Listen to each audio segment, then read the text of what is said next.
mizo black pan thọ chân này đâu lồm lệ tết châu ole Manipur lampang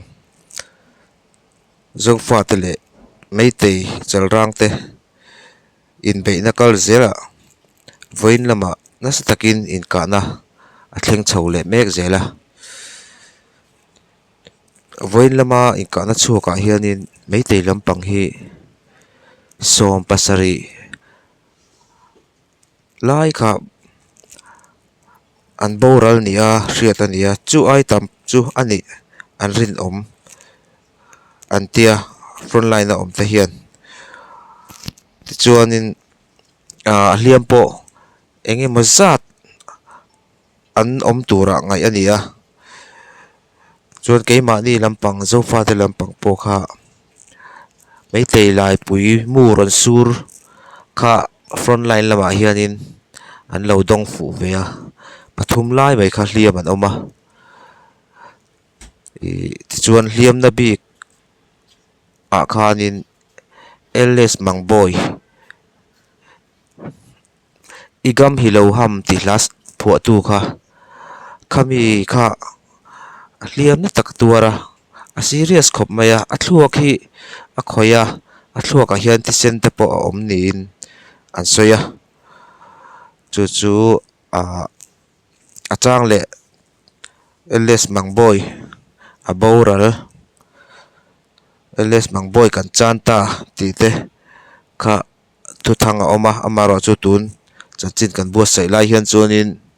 ala boral lova guwahati lampanga an rifar don nia hriat ani amaro chu ama hi anat na hi a hliam tor hi an sa ema a hliam hi a tor chu zo le zo lo hi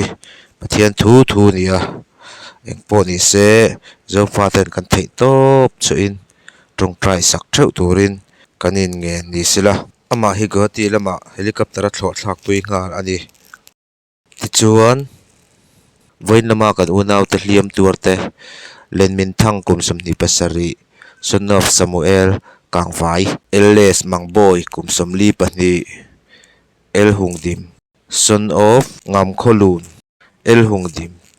of ti muipha hem kholun guite kum som thum paruk khup thang guite of nei silveng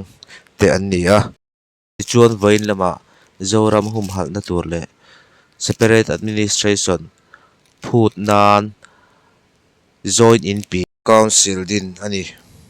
e council thar dina hian manipur kan unaw zofa te nam sang om te khi antel kim hle nia soi ani hetianga kan unaw te na council khat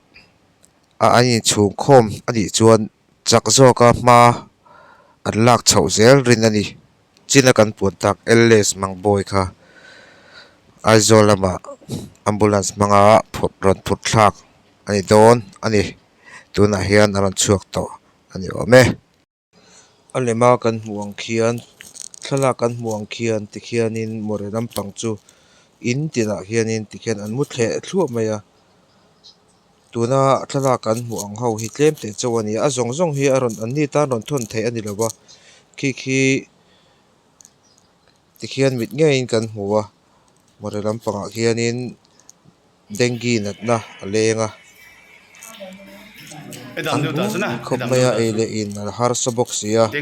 more lampang hian kan ril ru kan sen tlan deuh hlek te po hi atul ta in a hriat ani tikhian damlo enge mazat khilaya hianin an oma engma bungrua alak lu thei lova tran puina po hi duangin a thleng hlei thei lova khi engtin nge bungrua kan ti thlenanga engtinge tran puina te hi a thlen chho theiang ti te hi zofa te hian in kan ngai tu atul hle in ka hria more lampang hi an khongai thak om hle ani tikhianin more lampang hi force enge mazatin an dang chata an more khochunga khianin force ki chili ngot mai an oma central lam force le manipur lampang an om boka curfew hi ani deuh renga wang hianin a chat pawh hian chi hlei theilo ani mare lampang hi kan sawi tawh ang khan an shrek nasa hle ani tih kha hretlangila theitawpin an kawng i dap pui ang u tun boruak so sang zelah hian Nagaland Naga te pawh Manipur Naga NSCINIM te hi na takin an khak bawk ani ole khati zawng kha tun tumata na video karon buat sai thei te chu le phot mai sila kan video te hi ngai thlak alo hre awm ani pawh in lo hre thiam hram hram ola aya ngai nam zawk a rawn tih dan te kan ngai tuah zel anga kan thuhriat thum bung tak tak te hi zawm khawm thiam mai te a har a sei chhuat thiam mai te hi a har a ngai thlak dan min lo thiam zel dawn nia in lo thiam zel dawn nia ole khati zawng kha mi pawh sila thuthar kan neih leh ve leh ka rawn update leh dawn nia